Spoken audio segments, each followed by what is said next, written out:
Wahyu 17, penghakiman atas Babel. Lalu datanglah seorang dari ketujuh malaikat yang membawa ketujuh cawan itu dan berkata kepadaku, "Mari ke sini, aku akan menunjukkan kepadamu putusan atas pelacur besar yang duduk di tempat yang banyak airnya. Dengan dia raja-raja di bumi telah berbuat cabul, dan penghuni-penghuni bumi telah mabuk oleh anggur percabulannya.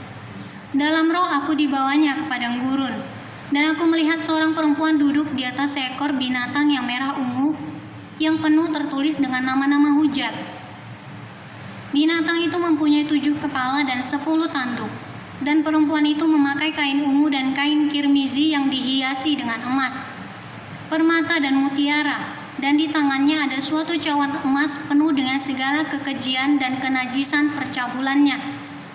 Dan pada dahinya tertulis suatu nama, suatu rahasia, Babel besar, ibu dari wanita-wanita pelacur dan dari kekejian bumi. Dan aku melihat perempuan itu mabuk oleh darah orang-orang kudus dan darah saksi-saksi Yesus.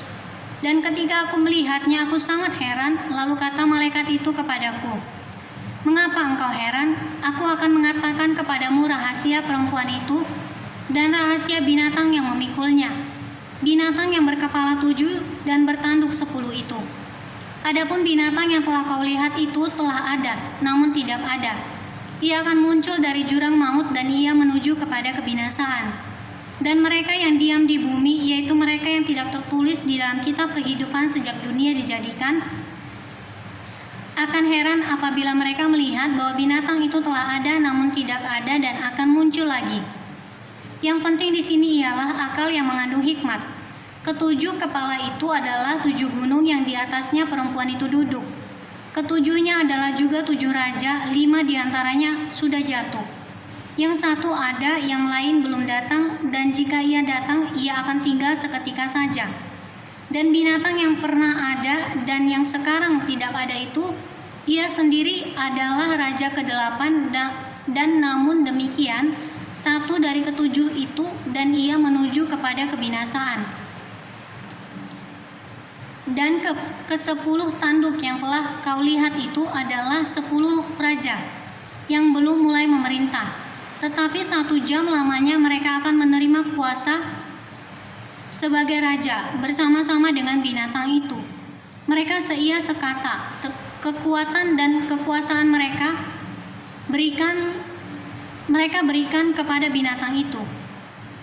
Mereka akan berperang melawan anak domba, tetapi anak domba akan mengalahkan mereka karena ia adalah tuan di atas segala tuan dan raja di atas segala raja.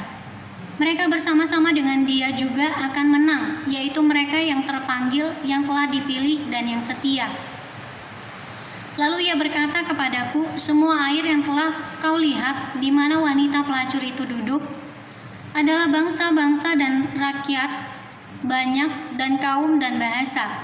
Dan ke-10 tanduk yang telah kau lihat itu serta binatang itu akan membenci pelacur itu, dan mereka akan membuat dia menjadi sunyi dan telanjang. Dan mereka akan memakan dagingnya dan membakarnya dengan api. Sebab Allah telah menerangi hati mereka untuk melakukan kehendaknya dengan seia sekata dan untuk memberikan pemerintahan mereka kepada binatang itu sampai segala firman Allah telah digenapi. Dan perempuan yang telah kau lihat itu adalah kota-kota besar yang memerintah atas raja-raja di bumi."